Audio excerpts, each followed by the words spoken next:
The block wakes before sunrise. Windows are blacked with plastic. Courtyard gates are chained.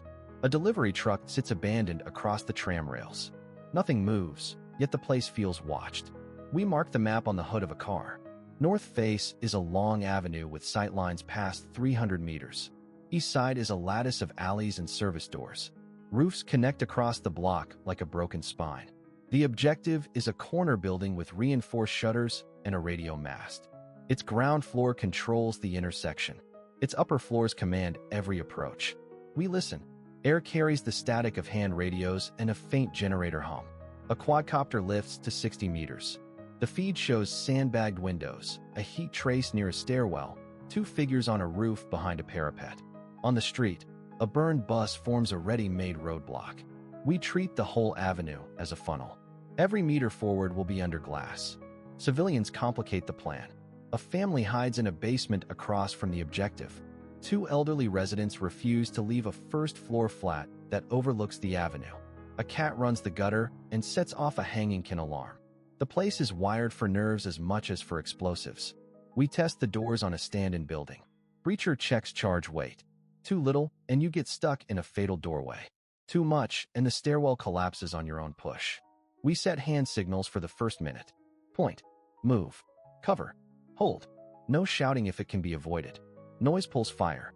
Radio checks fail on the north side. Concrete and rebar eat the signal.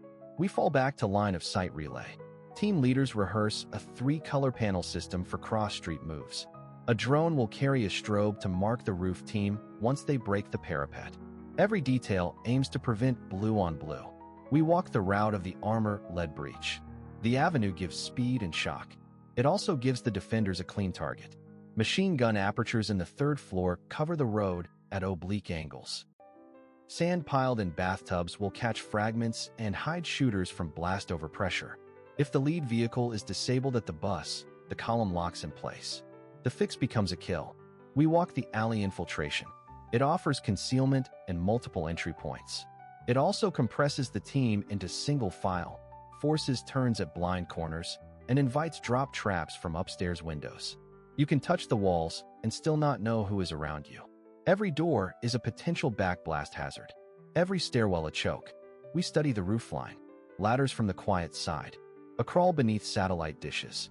A leap of 1 meter over a gap where a wall has fallen. The roof gives access to the vertical spaces the manuals treat as last resort. Here, vertical becomes the plan. If the drone spots tripwire in the stairwell, we punch through plaster between rooms. If a position locks the street, we cut light holes and post a marksman in the attic to deny the window. Time is the final pressure. The longer we set, the more the defenders adjust. The block listens to our pauses. The moment the plan makes sense on paper, it starts to expire. We make the call. 3 approaches. 1 block. The next minutes will decide which ideas live and which belong back in the manual. A city block looks simple on a map. For edges, intersections at each corner. In reality, it is layered like armor. Facades hide courtyards. Courtyards hide stairwells. Stairwells hide roof access and crawl spaces. We lay out the block on the hood of a truck. North is a tram line clogged with burned vehicles. South is a school with a walled yard. East and west are parallel streets choked by debris and glass. The objective is a 3-story building at the center, a knot of brick and rebar that controls 2 lines of sight and a natural choke point. The map gives distance. The terrain gives risk. Every window above the 1st floor is a firing slit. Every basement window is a tunnel mouth. Fresh plaster on a ground-level wall suggests a patched mouse hole. A gutter pipe climbs to a balcony that can take a ladder. A steel door faces west with hinges protected and lock concealed. The sidewalk is narrow, the curb broken, tire stacks arranged like teeth. A bus stop shelter grants partial cover for 3 bodies and no more. We mark civilian routes in bright grease pencil. 2 alleys lead from the school to the tram line. 1 alley bends twice, good for concealment, bad for evacuation if a vehicle catches fire. The other is straight and fast, but under a 3rd floor overhang that can be rigged. A water main runs under the main street. The utility map says fragile. A single blast can flood basements and turn stairs into slick chutes. Ambulance access needs a path with turning radius. That means someone must move a collapsed lamppost with a pry bar and 2 straps before the first assault team crosses. Sound behaves badly here. Radios bounce between walls and die behind elevators. We test hand signals at 50 meters. They are clear. At 80 they blur against brick. We prearrange signals with chem lights and mirror flashes. 1 green at the balcony for go, 2 green for hold. Red means the breach team backs off, and the sniper watches the door for wires or pressure plates. Heat builds inside intact rooms. Windows are taped. Curtains are wet. That means someone is inside or someone planned to return. The rooftop shows footprints in dust and a scuff near the parapet. A rope was there. It is gone now. A line of cigarette ash ends at a ventilation duct. Someone watched from here recently. We time the shadows across the street to see when glare will blind the northern window. The answer is 8 minutes after noon. That gives a small window for a dash. Threats stack up. Crossfire from the 2nd floor, fragmentation risk in stair cores, dead ground between parked cars, a suspected mortar observer on the roof of the bakery. Strengths stack up too. A side gate is rusted through near the hinge. The school wall has a drain opening large enough for a small scout. A delivery ramp at the rear allows a vehicle to nose in and shield a casualty collection point. Now the stakes. If the block holds, the tram line stays cut and the next district starves of resupply. If we fail, the enemy retains a high line of sight and can rake the market square by late afternoon. Civilians remain trapped in the school and in 2 basements on the east side. Water, medicine, and the only generator within 3 blocks sit in the target building. Every minute we delay, batteries die, fridges warm, and morphine spoils. This is not an empty square on a map. It is a live board with pieces in motion. Our plan must respect that truth. We set timers, assign sectors, brief contingencies, and accept that the city will fight back with dust, echo, and fear. The block is ready. So are we. The map promises order. Blocks, alleys, building numbers, a straight line to the objective. The city delivers something else. Doors that were not on the plan. Stairwells that end in bricked landings. A courtyard that funnels sound like a horn and makes a single boot step echo like a squad. The manual says clear the 1st floor, secure the 2nd, hold the roof. The city replies with a collapsed ceiling, a locked steel gate, and a ladder to nowhere. Friction begins before first contact. Radios hiss under concrete. Signals ricochet, call signs bleed into one another, and a single lost syllable becomes a wrong turn. Smoke drifts along the street grid and then stalls between buildings, turning daylight into a gray tunnel. A lens fogs. A map app freezes. Batteries empty faster in the cold shadow of stone. Every tool works until it does not, and the tempo stutters as hands go back to hand signals and tap codes on shoulders. The fog is not only smoke and dust. It is the geometry of the place. Corners are blind. Hallways run too long for a safe sprint and too short for a proper bound. Windows frame the sky like bait. A shot cracks, and no one knows if it came from the balcony ahead, the stairwell above, or the alley behind. Sound takes the shape of the corridor. Light slices in from side streets and hides what matters. The city edits the fight, and it edits it without mercy. Then the civilians arrive in the story you are writing whether you want them or not. A mother leads a child past the breach point because the basement is flooding. An old man refuses to leave because the dog will not move. A teenager with a bicycle lifts a roll-up door to rescue a neighbor and sets off a chime that was meant to warn an ambush. Every textbook diagram becomes a moral choice under a camera window and a crying voice. Fire control stretches to the breaking point. Timing slows. A good lane is abandoned because a family is trapped at the end of it. There is no clean way to fight and protect at the same time. Only a chain of least bad options. Doctrine assumes symmetry. The city is asymmetry embodied. Walls hide ladders. Floors hide holes. Friendly units converge on the same courtyard from different stairwells and meet muzzle to muzzle in the gloom. Deconfliction lives or dies in seconds. Paint marks on doors vanish under dust. IR strobes disappear in midday glare. The only fix is relentless confirmation. Where are you now? What do you see? What can you hold? What can you let go? The lesson is hard, and it is honest. Manuals give structure. The city gives truth. Plan, then replan. Control, then release. Protect civilians first and accept the cost that follows. Move slower than your fear demands and faster than your doubt permits. In the end, victory is not a perfect room stack. It is a disciplined mind that adapts while exhausted, a steady trigger finger held back one more second, and a team that can think in chaos without breaking. The block is a narrow canyon of brick and glass. The wind carries dust and the smell of burned rubber. Our column forms at the last covered corner. Lead tank angled, gun low, cokes ready. Infantry stacked behind the engine deck, kneeling, hands on shoulders, breathing steady. Radio snap with short orders. Final checks ripple down the line. Face shields down. Safety's off. Every eye on the intersection ahead. Smoke pops first, white blooms rolling across the mouth of the street. The tank surges forward, tracks biting, turret hunting for the first threat window. Two buildings overlook the approach. The right side is shattered but still dangerous. The left side has intact balconies and dark doorways. The gunner calls sectors. Loader palms the next round. Infantry flow out of cover in the tank's wake, staying inside its shadow. Rifles up, lasers off, muzzles disciplined. The main road turns into noise and splinters.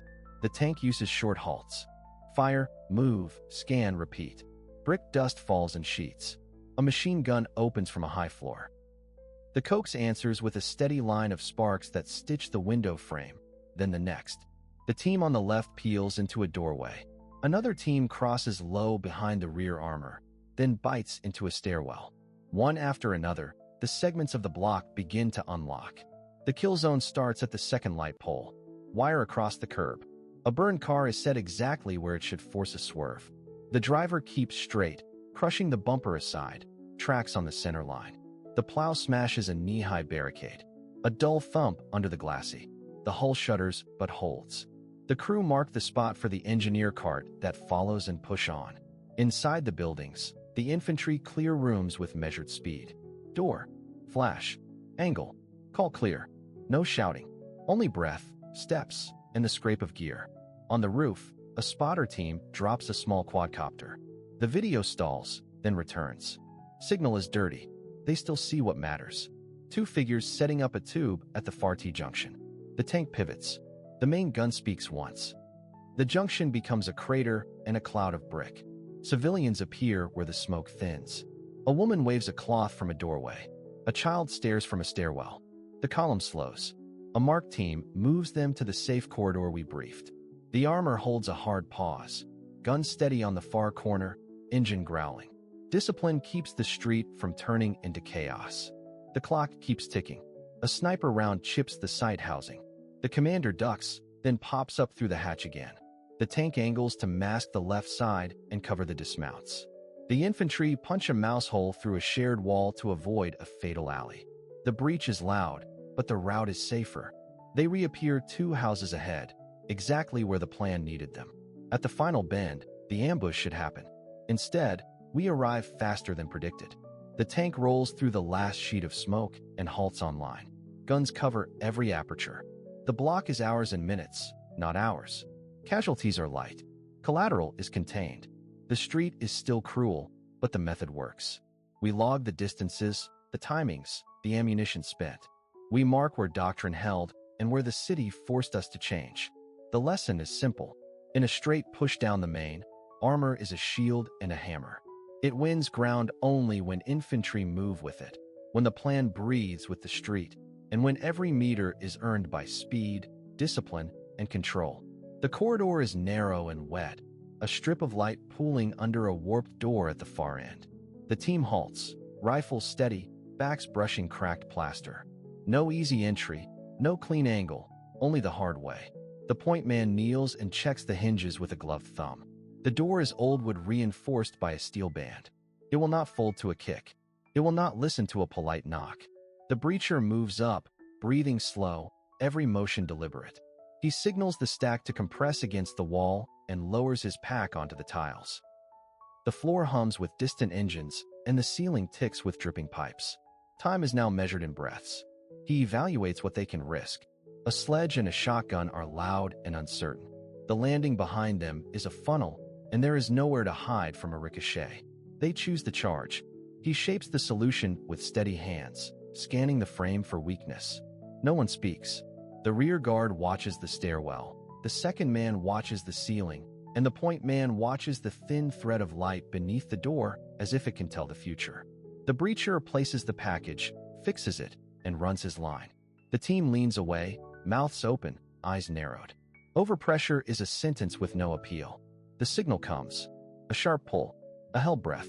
The crack blooms into a slab of sound.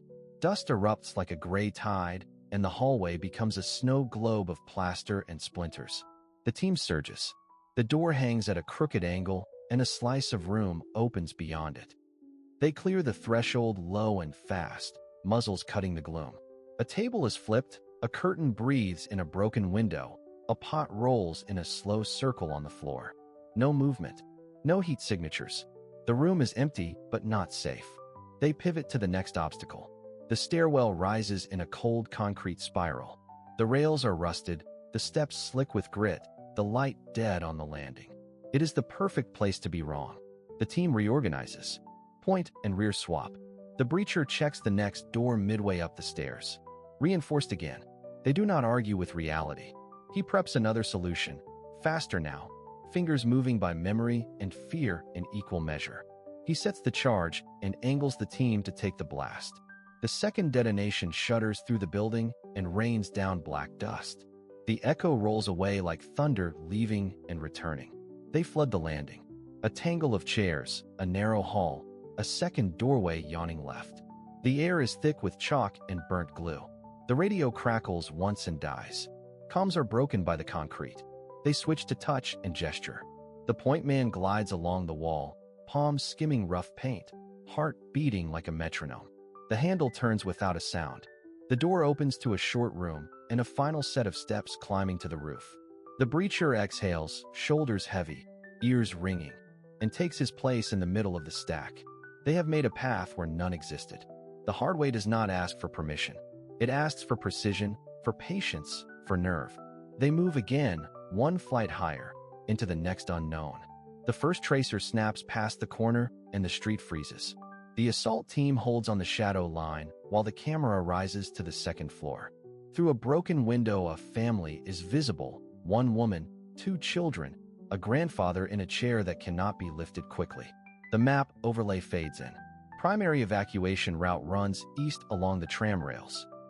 Secondary route threads courtyards behind the bakery and the clinic. The problem is simple to draw and punishing to execute. Fire is moving faster than people. The platoon leader marks the corridor. Green for cleared, amber for contested, red for no-go. Radios fight the concrete. Every message must be short and exact. One team moves to the stairwell, another to the alley gate. A drone drifts over the roofline and finds a machine gun on a balcony that watches the tram rails. That gun controls the primary route. The plan updates. Secondary route becomes the only path that does not cross a killing zone. Now the human factor pushes in. The children will not move without the grandfather. The chair is too wide for the stair turn. A breacher studies the wall and taps the plaster. There is a thinner section leading to the neighbor staircase. A controlled charge goes in, small, precise, more push than blast. Dust, a cough, a new passage. The camera follows the lift, the strain, the weight of one life measured against seconds. Outside, deconfliction becomes survival. A neighboring unit is setting a support by fire across the square. Their arcs intersect the line of the evacuees. Colored panels rise on the balcony, and an infrared strobe pulses in the stairwell. The net call is calm. Shift fire 10 degrees. Hold high. Civilians moving south to north. The response is delayed by static, then confirms. The balcony gun rattles again, closer now. The drone marks it with a box and a timer. A single round from a recoilless rifle breaks the parapet, and the gun drops silent. The primary route remains closed. The secondary route stands. The column begins. First the children with ear protection, then the woman, then the grandfather on a makeshift sled woven from belts and a door. The team places chem lights at each turn. Every corner is announced before it is taken. The alley bends and squeezes into a choke point where two walls nearly touch. The team halts. A civilian car blocks the exit. There is no time to move it quietly. The leader chooses noise over delay. A tow strap, one pull, tires screech, echo rolls down the block like thunder. On the square, another element mistakes the sound for an attack. Their advance starts to cut across the evac route. The deconfliction map lights up. The commander pushes a new control measure, a no-fire line that blooms across the satellite image. The advance stops a meter short of disaster. The column clears the choke point and spills into the clinic yard where an ambulance waits with engine running. The last shot is not triumphant. It is a corridor of dust where the chem lights fade in the daylight. The lesson is plain. In a city, tactics are sketches drawn around human movement. The fastest route is the one that protects the slowest person. Deconfliction is not paperwork. It is the difference between rescue and tragedy, measured in meters, seconds, and discipline. Wind presses dust into every crack of the alley as the team halts in the dark. Concrete breathes out the heat it stored all day. Radios stay quiet. Hands speak instead. A palm cuts forward. Move. Boots land in soft steps that try not to sound like feet at all. The first scout melts toward the junction. A stray dog freezes, then fades into trash bags. A bicycle lies on its side, front wheel ticking slowly. Someone has been here recently. Maybe a minute ago. Maybe less. A door slams 2 blocks away, and every rib in every chest tightens. Ladders come off backs without a clink. Canvas wraps swallow metal. Fingers find rungs by memory. The wall is higher than it looked on the map. The alley smells of damp plaster, cold oil, and kitchen smoke that never quite leaves. The city keeps its own weather. The point man tests a drain pipe with an open hand. No shake, but the paint flakes. The ladder takes the load instead. Up he goes, slow as a clock hand, eyes scanning the lip of the roof, pausing to listen to the void above. The night carries sound like a rumor. Somewhere a generator coughs. Somewhere a child cries and is hushed. Feet meet gravel on the rooftop. Then another pair. A third. The skyline comes alive at this height. Sightlines open. So do risks. A distant intersection flashes with sporadic fire. It is not close, but distance in a city lies. Across the block, a window glows weakly behind curtains. A silhouette passes. Civilian or not, the answer decides everything. The route snakes along parapets and water tanks, down a short drop into a courtyard that smells of wet laundry. Someone has left a metal basin out. It will ring if touched. The team flows around it, breath held, balance held, time held. At the far corner, a second ladder rises to a balcony. Paint curls on the railing like old paper. Hands pass, bodies pass, time does not. A door stands ajar. Inside is a stairwell choked with dust and quiet. The lead steps past a pair of shoes. They are small and clean. He pauses, and the pause spreads backward through the line. A whisper of movement above. Not speech. The small shuffle of a chair. The hand signal changes. Detour. Back outside. The alley tightens to a sliver between buildings. Garbage cans form a crooked barricade. A cat vaults and vanishes. The map said straight. Reality says no. The team pivots through a service passage heavy with the smell of bleach and onions, then into a warren of back doors and dead ends that never made it to any planned sheet. At the next courtyard, the radio breaks silence with a single breath of static. Then a faint update. The main avenue is blocked. The armor will not come. The mission does not change, only the odds. The team answers with motion. Over a low wall. Under a sagging line of laundry that brushes faces with cold cloth. Past a mural that watchful eyes painted years ago and that still watches now. They reach the target block from behind, the only way left. Every window becomes a question. Every shadow becomes a timeline. The entry point is a kitchen window that looks into darkness.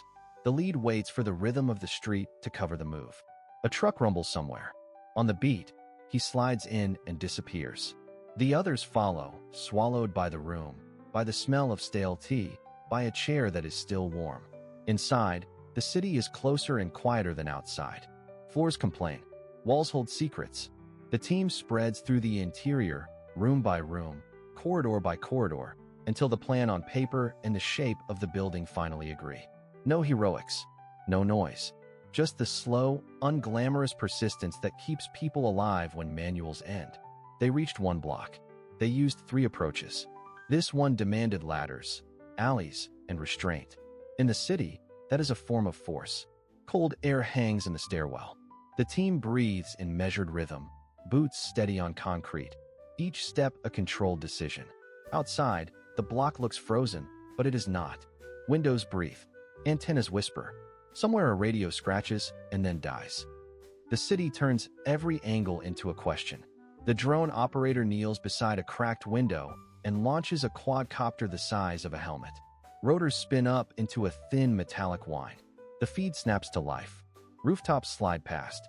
Courtyards bloom into view and collapse again as the drone slips along a narrow canyon of brick and glass. The camera hunts for motion. A curtain flutters. A door frame shows fresh splinters. A satellite dish points the wrong way. Every pixel is a clue and a trap. Line of sight becomes the law. The signal loves open sky. It hates the maze. When the drone rounds a corner, the feed smears and returns. Multipath reflections twist the control link. The operator breathes out and holds position. He rises by a meter, finds the seam where alleys meet a shallow courtyard, and the link steadies. The rooftop watch calls bearings, using a dull pencil and a folded city plan. One floor down, the squad leader draws a triangle between a stairwell, a parked bus, and a roof access hatch. The battle is a geometry lesson under stress. The team advances. The drone pushes forward, and the signal breaks hard. Static. The screen is a fog. The operator calls loss of link. The squad freezes against a wall pocked with old impacts. An overhead power line hums. Somewhere a generator kicks in. The leader taps his wrist. No time to wait. The rooftop watch becomes the relay. One body leans into the sky, radio high, cable taut like a lifeline. Words climb from floor to floor through brick and rebar. The message arrives in fragments, but it arrives. The feed returns. The drone peers into a stair core black as a well. On the third landing, a fresh footprint in gypsum dust. On the roof, a heat shimmer near the ventilation hood. The operator marks both and backs away. The squad redraws its plan in the dust on a windowsill. Angles, sectors, timings. A pause for civvies. A corridor left open for escape. The leader checks faces. Fear exists, but the work continues. Comms crack again. The city eats the air. The team falls to hand signals and eye contact. The drone turns from scout to decoy. It drifts across a roofline, loud enough to pull attention. A curtain opens. A head follows. The watch confirms. The line of sight widens and the signal strengthens. The team moves like a zipper, teeth meeting, pressure equal on both sides. No momentum is wasted. When the drone lands, the rotors keep spinning in ears that still ring. The operator logs battery, distance, and the seconds the link was dead. The leader writes a single sentence on the map margin. Vision without connection is luck. Connection without vision is noise. The block remains hostile, but it is no longer a rumor. It is mapped in sight lines, in breaths counted between static bursts, in the quiet courage it takes to keep moving when the city tries to swallow every word. The third approach begins with silence that weighs more than armor. The street below is a funnel of glass and angles, so the squad climbs, floor by floor, until the stairwell coughs them onto a dim landing. Plastered dust drifts in the beams of their lamps. A door sticks, then gives. Inside, rooms are abandoned mid-sentence, a kettle cold on a stove, a chair tipped toward the window like it tried to stand guard and failed. They move wall to wall, mapping the apartment by touch and habit. Then the mouse hole. No blast, no spectacle, only a controlled bite through brick and lath, a square dark mouth that opens into the next room and the next building beyond. The first operator goes prone and slides through, weapon shouldered. The second follows, passing a wordless signal back into the gloom. A narrow chain stitches itself through the gap.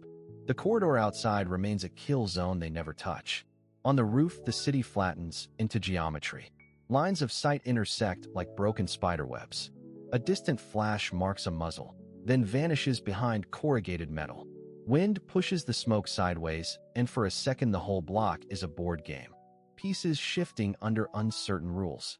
The squad drops low, crosses a gap with boards found on the roof, ankles feeling for nothingness, knees talking in small shivers. A burst cracks the parapet and chips sting cheeks. No panic, only adjustment, a slow slide to better cover, a count of heartbeats while the angle is solved. They descend again, this time through a service hatch into a stair spine that smells like bleach and rain. Voices echo below, fast and brittle. Civilians. The lead hand opens, holds, directs them toward a corridor that points at daylight. A child clutches a pan like a shield.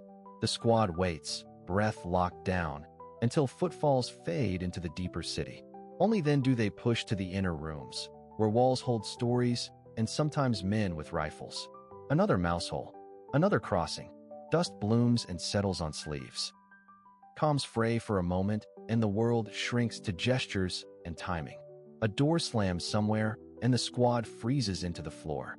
A single shot answers from the roofline across the street, high and impatient. The reply is a disciplined ripple that reshapes the air, then stillness again, like a lid placed on boiling water. One of them takes a fragment, not dramatic, but sharp enough to turn his steps heavy. A tourniquet, a shoulder underweight, a new pace determined by pain and stubborn will. The route bends to accommodate a life. Vertical maneuver becomes duty rather than trick. Up one floor to dodge a corridor laid open by the hostile optic, back over the roof to a stronger parapet, down through a laundry room that breathes steam and soap. At the final breach, the objective hangs close, almost audible through the wall. Radios catch up and the plan tightens. No grand charge, only a coordinated squeeze from above and within. Mouse holes connect rooms into a new hallway that never existed, a line of approach carved from fear and plaster. Roof to stair, stair to room, room to room. The last door opens not with noise, but with certainty. The block yields, not to force alone, but to patience layered over altitude and angles. The street outside keeps its traps. The lesson stays with the squad as they vanish back into the building's ribs, already thinking in verticals. Crossfire builds in cities the way floodwater rises. It is slow, then sudden. Our block looks simple on the map, a grid of streets and courtyards, but every doorway is a blind corner, and every window is an unmarked firing point. The infantry squad advances from the south. The support element climbs a stairwell to the east roofline. A drone pushes down the main street to give us a top view. For 30 seconds the picture is clean. Then the city begins to lie. Dust from a breaching charge hangs in a stairwell like fog, and the drone camera blooms white. A machine gun in the northern balcony starts a beat that echoes down the walls. The squad in the courtyard calls targets on the balcony. The roof team sees a muzzle flash on the second floor and lines up a shot on that window. Both elements are aiming at the same facade from different angles. The risk of fratricide is no longer theoretical. It is geometry. Control measures now become survival. The platoon leader forces a hard reset. First, sectors. South team holds fire on anything above the first floor. East team engages windows from the second to the roof. North element, still outside the block, locks its sights to the alley only. Second, identifiers. Every friendly on the ground pops an infrared strobe and a bright panel on the shoulder. The drone operator calls out the pattern of friendly signals before any shot is approved. Communications discipline becomes the break. No overlapping chatter. Call sign, position, target, backstop, then the word clear. If the backstop is friendly space, the shot is denied. If the backstop is an empty sky or a brick wall, the shot is authorized. The rules of engagement tighten for 30 seconds that feel like 30 minutes. The city fights back with echoes and symmetry. A mirror in a hallway doubles a silhouette. A glass door throws a reflection that looks like a muzzle flash. The answer is not more fire. The answer is correlation. Two independent eyes or sensors must agree. Roof calls visual, ground confirms heat, or drone sees movement, and ground hears metal on concrete. Without two, no trigger. Marking routes is next. Chalk arrows on walls, chem lights on door frames, tape on stair rails. Every friendly path is drawn in real space so that a new team entering the block can read it without a radio. Lethal lanes are painted the same way, with a red X on the floor where lines of fire cross. When the balcony gun finally shifts to the alley, the geometry opens. The roof team drops a controlled burst through a designated sector. The courtyard squad holds because the backstop is now friendly. One shooter, one lane, one confirmed backstop. The burst ends the threat, not the building.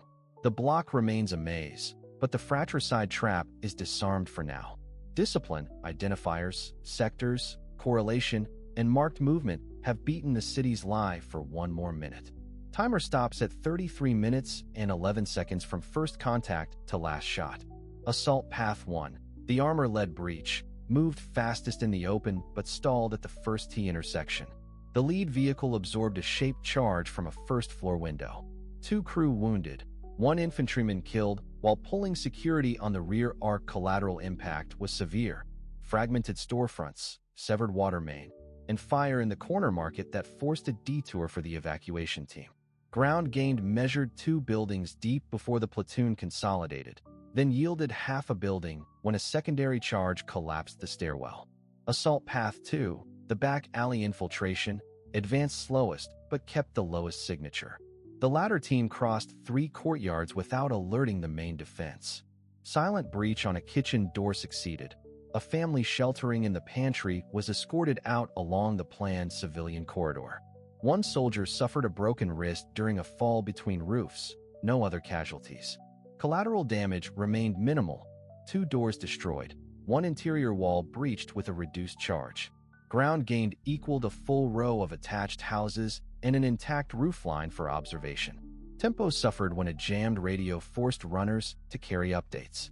Assault Path 3, vertical maneuver with mouse holes, balanced speed and control. Demo charges opened wall-to-wall lanes, but a misjudged blast on the 3rd floor sent debris into the street and alerted a hidden machine gun team. Suppression from the rooftop drone queue enabled a flanking push. 2 wounded from fragmentation, both stabilized. Collateral was moderate. Internal walls and a roof corner lost. Utilities still functioning. Ground gained was decisive. The corner building that dominated the intersection and a clean line of sight over the escape routes. Urban combat punishes assumptions. Armor leads only where sight lines and overmatch are certain. Otherwise, armor becomes a magnet. Silence buys lanes that speed cannot. Radios fail inside concrete. Redundancy is a plan, not a luxury. Every blast writes its own headline. So right-size the charge and control the direction. Civilians are not background. They are the moving variable that reshapes routes and fires. Drones see, but humans decide. Keep the pilot beside the squad leader. Stairwells are funnels. Mouse holes are lifelines. Mark friendly paths with unambiguous symbols and lights that do not bleed into streets. Count time in doorways, not on maps. Secure water, power, and exits before clearing the next room. Hold what dominates, bypass what only drains. The next block starts now.